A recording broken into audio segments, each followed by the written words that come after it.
Ouais, bonjour à tous, j'espère que vous allez bien. Donc là, on va reprendre le petit trade de Bitcoin sur l'or. Donc là, en fait, on va clairement attendre.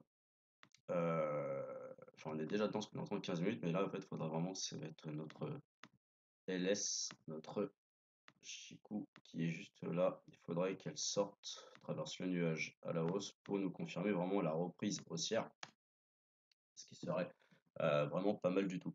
Voilà, il faudrait qu'elle puisse reprendre par ici. Voilà, il faudrait qu'elle traverse le nuage pour que là on puisse avoir une validation. Au niveau des résistances, elle a été cassée. Voilà, donc là on est en train de s'émanciper au niveau d'une Kijun H4. Et voilà, le but bah, après c'est d'aller chercher les 72 200. Voilà, donc affaire à suivre. On va voir comment cela va pouvoir se guider, comment cela va pouvoir se driver. Mais bon, en tout cas pour l'instant, on est dedans et ça fonctionne plutôt bien. Salut Jonathan, je viens de rejoindre. Voilà, donc c'est ça qu'on va attendre honnêtement sur sur ce cryptoactif, hein, sur le Bitcoin, c'est d'avoir notre confirmation au niveau de l'ALS. Mais en tout cas, ouais, on est déjà dedans. Moi, je suis engagé dessus en tout cas. Et voilà, donc bah, pour ceux qui sont en formation avec nous, on fait la totalité du suivi de la position. On continue d'accompagner de façon qu'ils puissent eux, comprendre notre façon de gérer les fonds, notre façon de gérer, euh, voilà, de gérer tout ça. Donc là, pas d'autres vraiment de choses à voir en considération. On va voir que les cryptos vont monter. On a le Wave du coup qui lui a fait plus de 180%. Voilà. D'ailleurs, c'était pas du tout celui-là que moi je voulais mettre de base. C'était le. Hop, c'était les cryptos dont je vous parle, c'est celle-là. C'était celle-là qui m'intéressait moi personnellement. Hop. D'ailleurs, il nous l'a mise en bas. Tac. Hop, voilà. Voilà. Ouais, c'est celui-là qui m'intéresse dans le sens où en weekly, quand vous aurez une sortie à la hausse, convaincu seulement si Ishimoku le confirme, mais si jamais le fait vraiment, cette sortie haussière ici pourrait nous donner un énorme potentiel pour aller chercher voilà, un bon petit x2, voire plus largement. On va aller faire le tour au niveau des crypto-monnaies. En tout cas, bon, lui, il a déjà quand même poussé hein, quand on regarde en horaire. Pareil, en fait, là, on va être comme le Bitcoin. En fait, là, si le Bitcoin, du coup, on a la Chico qui valide une sortie là, le ça m'étonnerait pas qu'il fasse une correction vers Kijun et que là, après, on a une Chico qui sort, une LS, pardon, qui sort. Ça pourrait donner une petite hausse. On va faire un petit peu le tour des différentes crypto-monnaies qu'on a dans notre portefeuille. On va avoir le ADA. ADA pour le moment, on va y avoir en journalier, qui est bloqué sous ses résistances en horaire, pas grand chose. Bitcoin Cash, pareil, donc là, quand la LS va sortir du nuage, on a une confirmation et ça pourra monter au moins aller chercher les 520. Le BNB, pareil. En fait, là, tout est pareil. On est tout à chaque fois sur les crypto-monnaies en attente de la LS qui pour confirmer, mais bon, le Bitcoin, on l'a vu, on n'est pas en 30-15 minutes, vous pouvez, mais c'est ce passage-là entre la LS et le Kumo, c'est ça vraiment qui va du coup vous donner si la confirmation de la hausse après sur une tête de temps haussière. Et c'est si jamais cela arrive que vous pourrez du coup avoir une bonne performance sur votre cryptoactif. Alors retourne sur le Bitcoin, on va bien, hein, c'est ça qu'on cherche. C'est ça qu'on va chercher. On a une pause de momentum, on peut avoir une correction. Nous, on est rentré là. On est rentré sur celle-ci en 15 minutes. On est rentré là-dessus, là. Donc sur une sortie de boîte, hein, pour ceux qui voulaient le plan exact, c'est celui du bas, c'est celui-ci. Voilà, hop, on est dedans. Il a été mis hier en live. Voilà. C'est ça qu'on attend, c'est notre petite sortie. On a notre petit drapeau qui se forme. Donc c'est pour ça que vous avez. On l'a vu hier, c'est en plus d'ailleurs en formation. Hop. Bon là il est un peu tracé à l'arrache, vous m'excuserez. C'est pour que vous compreniez, voilà, on a notre première sortie du drapeau, premier pullback qui a été fait. Maintenant, bah, on a la LS qui va, non la sortie du drapeau. Maintenant, il faudrait qu'elle sorte totalement du Kumo pour nous confirmer du coup un retournement et une tentative, en tout cas pour moi, me remettre dans le mouvement d'aller chercher de la hausse. Voilà. En tout cas, on est dedans, il a été pris hier, voilà, hier soir, il a été mis, le plan c'est le même, et voilà, moi je suis dedans en tout cas. Et voilà. Donc on va continuer notre horizon des crypto-monnaies. Donc on va aller sur le Dodge. Le Dodge, il en est où? Le Dodge qui pourrait partir. Le Dodge qui va pouvoir partir. Ouais, le Dodge qui peut partir. Il a déjà eu des petites performances sans fait. Par contre, je crois qu'il fait des grosses mèches baissières sur des niveaux assez précis. On est quand même sur une grosse résistance. Voilà, on est sur un package jaune qui vient d'être éclaté. En H4, il mettait quoi? En H4, il a tenu. Je mets ça, hop.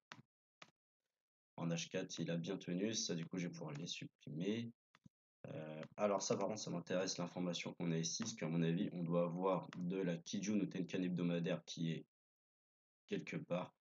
Hop, on va activer ça, ça va changer tout le graphique. Voilà, c'est ça qu'on a. Donc là, actuellement, sur le Dodge, en fait, on est entre la Tenkan hebdomadaire et la Kijun hebdomadaire. Voilà. Donc, et oui, ça, c'est un ping-pong. Ce que j'avais déjà vu avec Joe, hein, donc c'est très bien, lui, il sait très bien faire le ping-pong là-dessus. C'est ça. C'est que là, bah, on est bloqué sur une Tenkan hebdo, une Kijun hebdo. D'ailleurs, on va aller voir si notre Bitcoin, il est pas. Wow. Non, ça, les niveaux sont largement en dessous. Ils sont très très en dessous. La Tenkan hebdo, elle est loin. La Kijun hebdo, elle est très loin. Ouais, ils vont tous en fait un peu être bloqués avec ça. Ah, l'Ethereum du coup ouais, qui a bien monté. Pour une reprise sur l'Ethereum, on va aller voir en horaire ce qu'il pourrait faire. Une reprise sur l'Ethereum, alors elle est où la boîte? La boîte on va la mettre, tac. Bah, la boîte elle est là, hein. Donc, ouais, la boîte elle est ici actuellement en confirmation, donc il faudrait aller en 15 minutes. Et en 15 minutes, et ben, c'est confirmé. Voilà, donc en 15 minutes, il y avait une confirmation de tentative haussière, donc il fallait rentrer sur celle qui casse et qui est donc on peut rentrer sur celle-là, pas trop de décalage LS, ça rentrer surtout sur celle-ci. Et le but d'aller chercher le R1, les 3826. Le fit, pareil, ouais, le fit qui part. Voilà, fit qui part également en direct devant vous. Donc là, vous avez ça. Bah, le but, c'est d'aller, voilà, hop, vous avez du 15 minutes. Vous avez les différents niveaux LS, SSB et tout ici. Le but est d'aller chercher au moins l'hebdomadaire. Voilà, ici, le fit. Donc, oubliez pas une chose, quand vous êtes en crypto-monnaie, pensez toujours à n'encaissez pas 100% de votre position si vous allez sur votre TP. Pensez à toujours laisser un sol courir parce que vous connaissez les cryptos, ils ont un talent fou pour pouvoir aller casser des niveaux. L'unité de temps d'analyse nous indique quoi? Et voilà, il faudra que la LS casse ça. Si elle casse ça, il y aura une validation. Si jamais il y a une invalidation qui replonge, lui, il ira chercher son PPJ. Son PPJ, ouais. Donc ça ne sera pas intéressant. Mais voilà, il faudrait que la LS casse ça pour du coup permettre au fit d'aller chercher ces différents niveaux. Et si on se base sur du coup une entrée tardive ici en bas, alors non, ça aurait été celle-ci. Le dernier top, c'est celui-là. Hop, hop. Voilà, les 1,61,8 seront sous la résistance ici. Voilà, l'objectif sera d'aller chercher les 2,52. Voilà. Hop. Link, pareil, il faudra que la LS casse. Attention à la Kijun hebdomadaire qui va servir de grosse résistance. Le Litecoin, qui pour l'instant ne fait rien. Matic, pareil, Matic qui semble, bah, qui casse aussi le PPJ, qui semble partir. Donc là, on a l'impression qu'on est un peu dans un full crypto là, qui a l'air plutôt bon. Après, on sait, tout est dépendant du Bitcoin. On sait c'est le Bitcoin qui va dépendre de tout ça. Mais pour l'instant, on a eu pas mal de choses, hein. Donc voilà. Là, ouais, Matic qui pousse, qui sort ça. On est en 30 minutes, donc en 15 minutes, il est bon. Par contre, pourquoi il nous fait des bougies très serrées? Ouais, bon, en 1 heure. En 1 heure, par contre, ouais, il s'est émancipé en 1 heure hein, quand même, hein. Il a réussi à quand même à sortir. Donc là, bah, c'est par exemple, si on a une bougie de retournement, bah, le but c'est de chercher le R1. Voilà, le but c'est simplement chercher le R1. Mais voilà, encore une fois, tout est malheureusement dépendant de notre, voilà, des grosses capitalisations en crypto-actifs. Océane, pareil, il faudra attendre un break de nuages pour pouvoir du coup aller chercher devant objectif. On sait qu'on aura la kitchen hebdomadaire qui sera juste au-dessus de nous. Solana. Solana, je me souviens plus si j'avais déjà un plan sur lui. Tac, Solana, hop, non, parfait. Hop, bah, Solana, c'est un peu pareil, hein, c'est là, il est dans le nuage. Il a cassé, effectivement, il a cassé son niveau. Tiens, hop, en bas. Il a cassé son PP, sachant du coup, je crois que le PP, il était au-dessous. Ok, d'accord, je viens de le voir. Donc, la sortie par le haut. En 15 minutes, ça serait validé. Mais attention, on a en 30 minutes, on reste dans le nuage, donc une incertitude sur du long terme. C'est ça qui est un peu embêtant. C'est que c'est pas forcément le trade idéal. Voilà, c'est ce genre de trade où quand vous prenez en 15 minutes, alors que vous êtes dans le nuage en 30, bah, tant que vous ne le sortez pas, en fait, vous risquez d'avoir une incertitude, les prix peuvent chuter. Et en fait, c'est un trade qui va pas forcément être correct.